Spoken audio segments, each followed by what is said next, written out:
নমস্কার বন্ধুরা, ডিমের তো অনেক রকম রেসিপি আপনারা খেয়েছেন, তবে ডিম কখনো কি এইভাবে রান্না করে খেয়েছেন?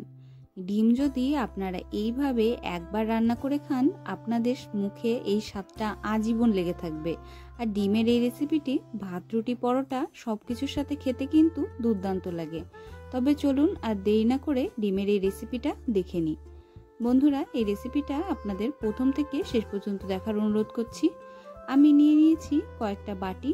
আমি স্টিলের কয়েকটা ছোট ছোট বাটি নিয়ে নিয়েছি। আপনাদের কাছে যেরকম বাটি থাকে আপনারা সেরকম বাটি নিতে পারেন, তবে মাঝারি সাইজের বাটি নিলে সব থেকে ভালো হয়। বাটিগুলোর মধ্যে আমি অল্প অল্প করে ভালোভাবে তেল লাগিয়ে নেব। আমি এখানে বাটিগুলোর ভেতরে সর্ষের তেল লাগিয়ে নিচ্ছি, আপনারা রিফাইন তেলও লাগিয়ে নিতে পারেন। এখন প্রত্যেকটা বাটির মধ্যে আমি একটা করে ডিম ভেঙে দিয়ে দেব। দেখুন বন্ধুরা, আমি একটা ডিম ভেঙে দিয়ে দিয়েছি। একই রকম ভাবে আমি প্রত্যেকটা বাটিতে এক একটা করে ডিম ভেঙে দিয়ে দিচ্ছি। প্রত্যেকটা বাটিতে আমি এক একটা করে ডিম ভেঙে দিয়ে দিয়েছি। আর এখানে গ্যাসের উপরে একটা কড়াই বসিয়ে কড়াইতে আমি দিয়ে দিচ্ছি জল। জলটা কিছুক্ষণ আমাদের ভালোভাবে গরম হতে দিতে হবে। এখন আমি ডিমের মধ্যে দিয়ে দেব কুচনো কাঁচা লঙ্কা। আমি প্রত্যেকটা ডিমের মধ্যে অল্প অল্প করে কুচনো কাঁচা লঙ্কা দিয়ে দেব।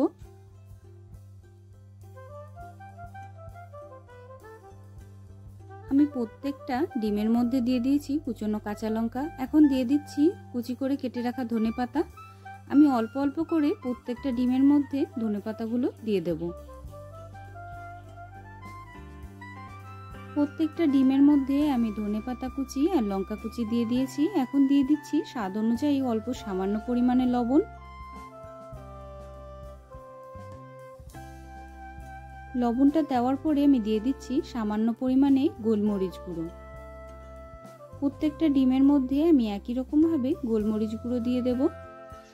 গোলমরিচ গুঁড়োটা দেওয়া হয়ে গেলে আমি দিয়ে দেব অল্প সামান্য পরিমাণে লঙ্কার গুঁড়ো।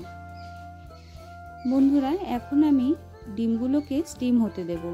আমি যেই কড়াইয়ের মধ্যে জল দিয়েছিলাম তার উপরে আমি একটা ছিদ্র থালা বসিয়ে দিয়েছি। এখন সেই থালার উপরে আমি ডিমের বাটিগুলোকে বসিয়ে কিছুক্ষণ ঢাকা দিয়ে ভালোভাবে স্টিম করে নেব।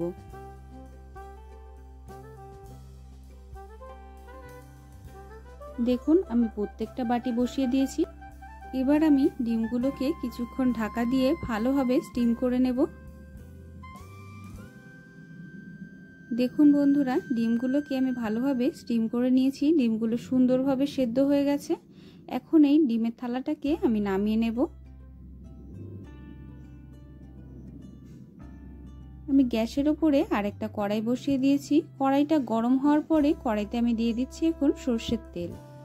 সর্ষের তেলটা যতক্ষণ ভালোভাবে গরম হয়ে যাচ্ছে ততক্ষণ আমি বেগুন আর আলুর মধ্যে লবণ আর হলুদ মেখে নেব। দেখুন বন্ধুরা, আমি বেগুন আর আলু নিয়ে নিয়েছি এই রেসিপিটা তৈরির জন্য। আপনারা চাইলে শুধু বেগুন দিয়ে অথবা শুধু আলু দিয়েও এই রেসিপিটা তৈরি করতে পারেন, তাহলেও কিন্তু স্বাদটা খুবই ভালো আসবে। আমি বেগুন আর আলুর গায়ে সুন্দরভাবে লবণ হলুদ হাতের সাহায্যে মেখে নিয়েছি। এখন তেলের মধ্যে প্রথমে আমি বেগুনগুলোকে দিয়ে ভালোভাবে এপিট ওপিট করে ভেজে নেব। আমি প্রত্যেকটা বেগুনকে কড়াইয়ের মধ্যে দিয়ে দিয়েছি। এখন কড়াইয়ের মধ্যে দেওয়ার পরে কিছুক্ষণ আমাদের ভালোভাবে বেগুনগুলোকে সুন্দরভাবে ভাজা হতে দিতে হবে।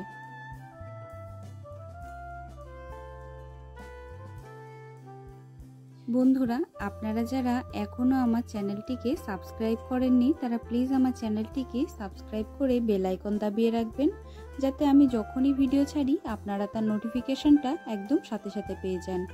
বেগুনগুলোকে আমি উল্টে পাল্টে এপিট ওপিট করে ভালোভাবে লাল করে ভেজে নিয়েছি। আর সেদ্ধ করে রাখা ডিমগুলোকে এখন আমি বাটি থেকে বার করে নিচ্ছি। একবার চামচের সাহায্যে 4-5টা ছাড়িয়ে নিয়ে মাঝখান থেকে চাপ দিলেই কিন্তু ডিমগুলো বেরিয়ে যাবে।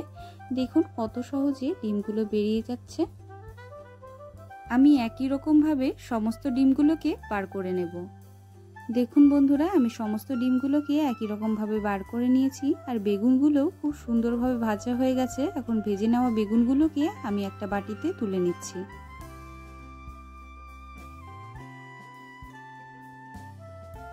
বেগুনগুলোকে ভেজে আমি একটা বাটিতে তুলে নিয়েছি। আর কড়াইতে আমি দিয়ে দিচ্ছি সামান্য পরিমাণে তেল। তেলটা একটু গরম হয়ে গেলে তেলের মধ্যে আমি দিয়ে দিচ্ছি তেজপাতা ফোড়ন। তেজপাতাটা হালকা যখন ভাজা ভাজা হয়ে যাবে তখন আমি দিয়ে দিচ্ছি জিরে ফোড়ন। জিরে আর তেজপাতাটাকে আমি হালকা হাতে একবার ভালোভাবে নেড়ে দেব। এখন আমি তেলের মধ্যে দিয়ে দেব রসুন বাটা। রসুন বাটাটাকে দিয়ে তেলের মধ্যে ভালোভাবে কিছুক্ষণ নাড়িয়ে চাড়িয়ে কষিয়ে নেব যতক্ষণ না রসুনের কাঁচা গন্ধটা চলে যায়। এখন আমি দিয়ে দিচ্ছি পেঁয়াজ কুচি। পেঁয়াজ কুচিটা দিয়ে কিছুক্ষণ আমাদের ভালোভাবে পেঁয়াজটাকে সুন্দরভাবে ভেজে নিতে হবে। পেঁয়াজটা যতক্ষণ না হালকা নরম হয়ে যাচ্ছে ততক্ষণ আমি পেঁয়াজটাকে ভালোভাবে কিছুক্ষণ নেড়েচেড়ে ভেজে নেব। দেখুন বন্ধুরা, পেঁয়াজটা একটু নরম হয়ে গেছে। এখন পেঁয়াজের মধ্যে আমি দিয়ে দিচ্ছি সামান্য পরিমাণে লবণ। লবণ দেওয়ার পরে আবার আমি পেঁয়াজটাকে কিছুক্ষণ ভালোভাবে ভেজে নেব।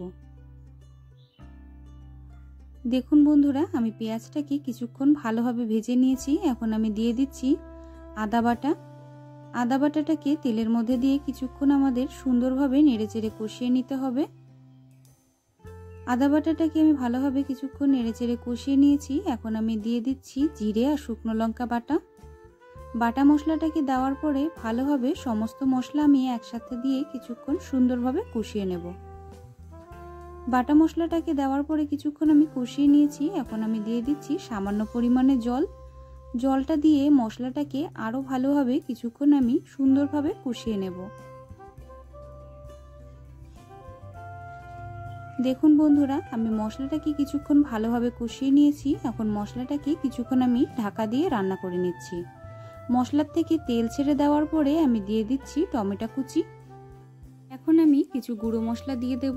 আমি দিয়ে দিচ্ছি 2 চামচ পরিমাণে ধনে গুঁড়ো, দিয়ে দিব 2 চামচ পরিমাণে চিকেন মশলা, দিয়ে দিচ্ছি 1 চামচ পরিমাণে লঙ্কার গুঁড়ো। এখন সমস্ত মশলাগুলোকে আমি একসাথে কিছুক্ষণ ভালোভাবে কষিয়ে নেব।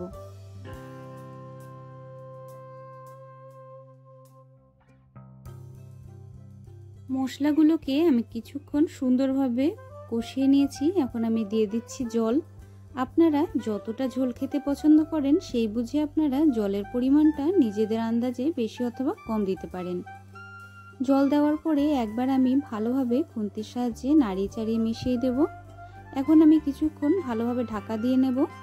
যখন ঝোলটা ফুটে উঠবে তারপর আমরা ডিমটা দিয়ে দেব। দেখুন বন্ধুরা, ঝোলটা কত সুন্দরভাবে ফুটে উঠেছে। এখন আমি দিয়ে দিচ্ছি ভেজে রাখা আলুগুলো।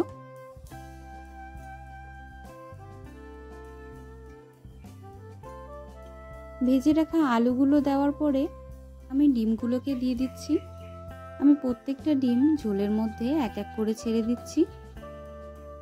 বন্ধুরা, এই ডিমের ঝোলটা সম্পূর্ণ অন্যরকম একটা স্বাদ আসে। আপনারা অবশ্যই বাড়িতে বানিয়ে ট্রাই করবেন। আর আমি একদম যেরকম দেখালাম সেরকমভাবে তৈরি করলে তো এর স্বাদটা সম্পূর্ণ অন্যরকম আসবে। আমি দিয়ে দিয়েছি কয়েকটা টুকরো করে কেটে রাখা টমেটো। টমেটোগুলোকে আমি 4 ফালি করে টুকরো করে কেটে নিয়েছি। ঝোলের মধ্যে আমি দিয়ে দিয়েছি সামান্য পরিমাণে লবণ আর সামান্য পরিমাণে হলুদ। এখন ঝোলটাকে কিছুক্ষণ আমাদের ঢাকা দিয়ে ফুটিয়ে নিতে হবে। দেখুন বন্ধুরা, ঝোলটা কতটা সুন্দরভাবে ফুটে উঠেছে। এখন আমরা বেগুনগুলো দিয়ে দেব। বন্ধুরা, প্রথম দিকে বেগুনগুলো দিয়ে দিলে বেগুনগুলো গলে যেত, তার জন্য আমি পরের দিকে বেগুনটা দিয়ে দিয়েছি। এখন উপর থেকে আমি দিয়ে দেব ধনেপাতা কুচি আর দিয়ে দেব গরম মশলার গুঁড়ো। বন্ধুরা, এই গরম মশলার গুঁড়োটা আমি ঘরে তৈরি করেছি। আমার চ্যানেলে এর রেসিপি আছে, আপনারা চাইলে দেখতে পারেন। এই গরম মশলাটা যে কোনো খাবারে দিলে তার স্বাদটা কিন্তু দ্বিগুণ বেড়ে যায়। দেখুন বন্ধুরা, তৈরি হয়ে গেছে আমার ডিম ভাপার রেসিপি। অবশ্যই রেসিপিটা আপনারা এই রকমভাবে বাড়িতে বানিয়ে খেয়ে দেখবেন। ভাত, রুটি, পরোটা সবকিছুর সাথে কিন্তু একদম জমে যাবে। নামানোর আগে আমি দিয়ে দিলাম সামান্য পরিমাণে চিনি। আপনারা যদি চিনিটা না খেতে চান তাহলে আপনারা চিনিটা স্কিপ করতে পারেন, তবে চিনিটা দিলে কিন্তু স্বাদটা খুবই ভালো আসে। একই রকম ডিমের কারি খেতে যখন একদম ভালো লাগবে না, তখন এই রেসিপিটা আপনারা অবশ্যই ট্রাই করবেন। গরম গরম ধোয়া ওঠা ভাত হোক কিংবা রুটি কিংবা পরোটা, সব কিছুর সাথে খেতে কিন্তু একদম দুর্দান্ত লাগবে। আর বাড়ির সবাই একদম আঙুল চেটে খাবে। বন্ধুরা, আমার রেসিপিটা প্রথম থেকে শেষ পর্যন্ত দেখার জন্য আপনাদের অনেক অনেক ধন্যবাদ। আপনারা সবাই খুব ভালো থাকবেন, সুস্থ থাকবেন। দেখা হবে পরের ভিডিওতে নতুন রেসিপি নিয়ে।